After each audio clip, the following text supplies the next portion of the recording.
नमस्कार दोस्तों, Bhupendra commerce classes में आपका स्वागत है।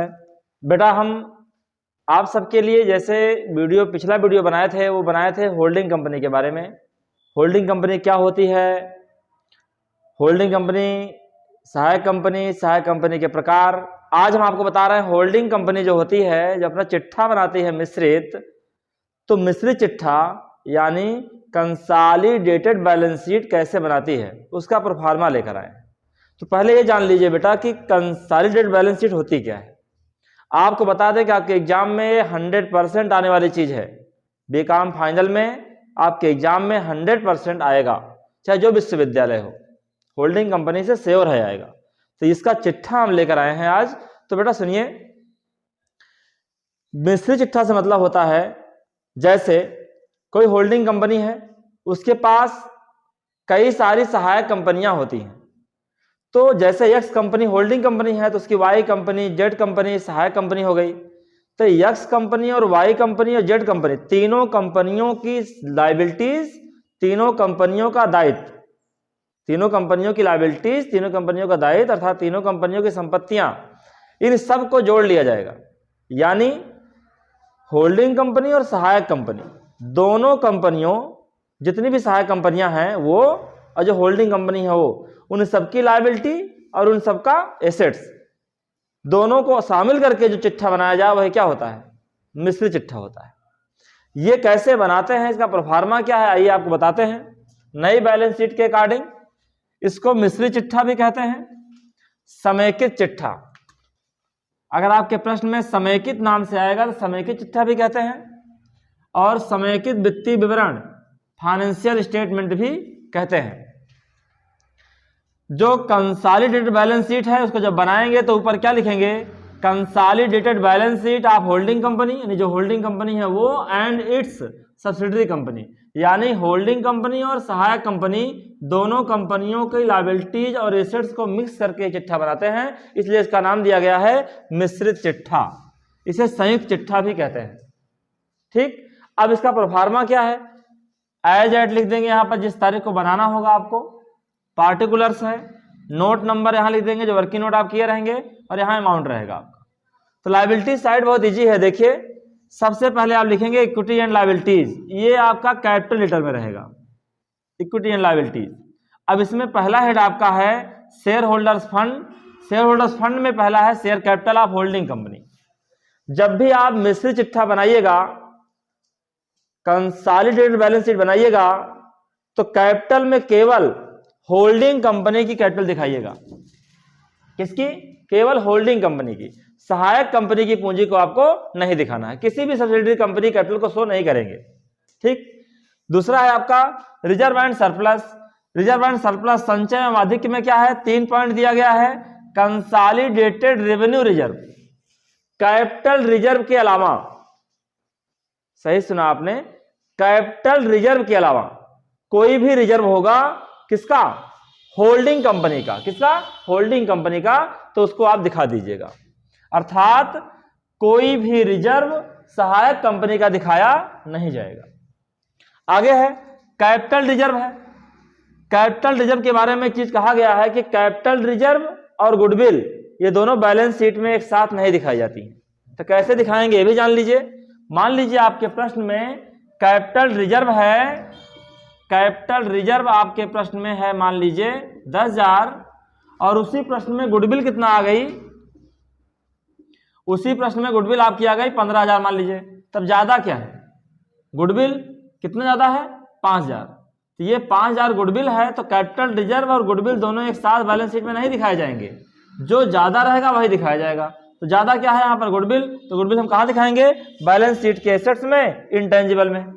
मान लीजिए आपका कैपिटल रिजर्व 20,000 है और गुडविल आपकी कितना है, 15,000 है। तो अब यहां देखिए कैपिटल रिजर्व ज्यादा है ना, कितना, 5,000।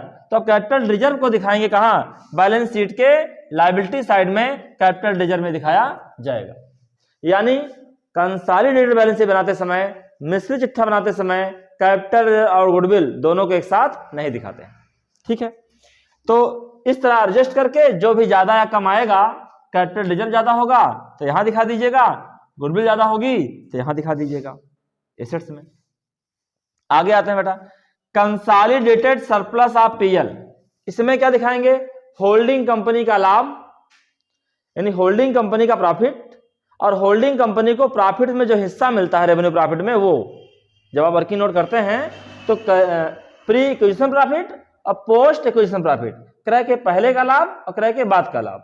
जो क्रय के बाद का लाभ होगा रेवेन्यू प्रॉफिट, उसमें जो होल्डिंग कंपनी का हिस्सा मिलेगा वो, और जो चिट्ठे में होल्डिंग कंपनी का प्रॉफिट रहेगा वो, दोनों को जोड़ देंगे तो हमारा क्या आ जाएगा, कंसोलिडेटेड सरप्लस ऑफ पीएल आ जाएगा, इसमें दिखा देंगे। यानी हमें कहें कि ये चीजें जितना ऊपर आपने पढ़ा, share capital, reserve and surplus में consolidated reserve, capital reserve, consolidated surplus of PL, ये सब होल्डिंग कंपनी का ही दिखाया जाएगा, सब्सिडरी कंपनी का दिखाया नहीं जाएगा। ठीक, आगे आइए। माइनॉरिटी इंटरेस्ट, ये माइनॉरिटी इंटरेस्ट होता क्या है, अल्पमत हित।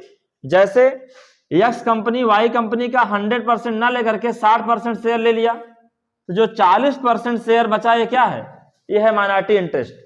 तो उसका जो हिस्सा लाभ में रहेगा उस हिस्से को हम क्या बोलते हैं, माइनॉरिटी इंटरेस्ट कहते हैं, और उसको दिखाते कहाँ हैं, बैलेंस शीट के लायबिलिटी में, शेयर कैपिटल और रिजर्व और सरप्लस के बीच में दिखाते हैं। ठीक है, आगे आते हैं बेटा। फिर दिए हैं नॉन करंट लायबिलिटी।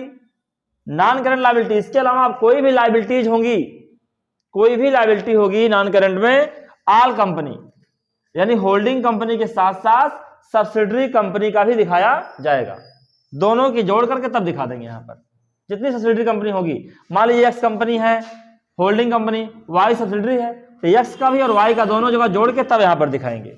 लेकिन अगर एक्स कंपनी होल्डिंग है, वाई जेड क्यू आर कई सारी सहायक कंपनियां हैं, तो सब का जोड़ करके तब यहां पर नॉन करंट लायबिलिटी में दिखाया जाएगा। आगे आइए, करंट लायबिलिटी। करंट लायबिलिटी भी चाहे होल्डिंग कंपनी हो चाहे सब्सिडरी कंपनी हो, दोनों का जोड़ करके दिखाया जाएगा, तो आपका लायबिलिटी साइड का आ जाएगा। ठीक, अब आई बात किसकी, एसेट साइड की। जब एसेट साइड में आएंगे तो पहला आपका है non current asset. Non current assets का मतलब होता है ऐसी संपत्ति जिसका प्रयोग 12 महीने से अधिक अवधि के लिए करते हैं। उन संपत्तियों में क्या है, दो दिए हैं फिक्स एसेट्स में, टेंजिबल और इनटेंजिबल। टेंजिबल एसेट्स वह है जो दिखाई देती है, जैसे कार है, बिल्डिंग है, मशीनरी है, फर्नीचर है, ये टेंजिबल फिक्स एसेट्स है। और इनटेंजिबल में क्या है, गुडविल है, पेटेंट है, ट्रेडमार्क, कॉपीराइट, सब क्या है, इनटेंजिबल है।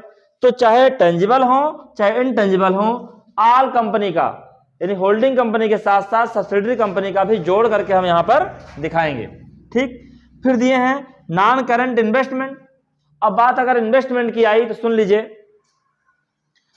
एक्स मान लीजिए होल्डिंग कंपनी है, वाई मान लीजिए सहायक कंपनी है, सब्सिडरी कंपनी। तो जो होल्डिंग कंपनी जो है सब्सिडरी कंपनी में इन्वेस्ट किया है उसको छोड़कर, होल्डिंग कंपनी ने जो सब्सिडरी कंपनी में इन्वेस्ट किया है उस इन्वेस्टमेंट को छोड़कर बाकी सारा इन्वेस्टमेंट दिखा दिया जाएगा। उसके बाद अगर होल्डिंग कंपनी में कोई विनियोग है, होल्डिंग कंपनी का अपना किसी और जगह विनियोग है, कोई और विनियोग किया है तो उसको भी दिखा दिया जाएगा। सब्सिडरी कंपनी का कोई अपना विनियोग है तो सब्सिडरी कंपनी का भी विनियोग दिखा दिया जाएगा। लेकिन जो विनियोग होल्डिंग कंपनी, जो investment holding company subsidiary company में किया रहेगा उसको शामिल नहीं किया जाएगा, उसको छोड़ दिया जाएगा। फिर दिए बेटा, फिर सुन लीजिए, मान लीजिए एक्स कंपनी है या वाई कंपनी है, एक्स कंपनी में इन्वेस्टमेंट दिया गया है, वाई कंपनी में इन्वेस्टमेंट दिया गया है। तो लेकिन ये जो वाई कंपनी है इसमें जो इन्वेस्टमेंट है उसको इन्होंने नहीं किया होल्डिंग कंपनी ने, तब तो इन दोनों को दिखा दिया जाएगा। लेकिन जो सहायक कंपनी में इन्वेस्टमेंट है किसका, होल्डिंग कंपनी ने इन्वेस्ट किया है, उसको होल्डिंग कंपनी के चिट्ठे में दिखाया नहीं जाएगा। आगे है बेटा करंट एसेट्स। करंट एसेट्स वह एसेट्स होती है जो जिसका यूज हम 12 महीने के अंदर करते हैं, 12 महीने के अंदर ही इसका यूज कर लेते हैं।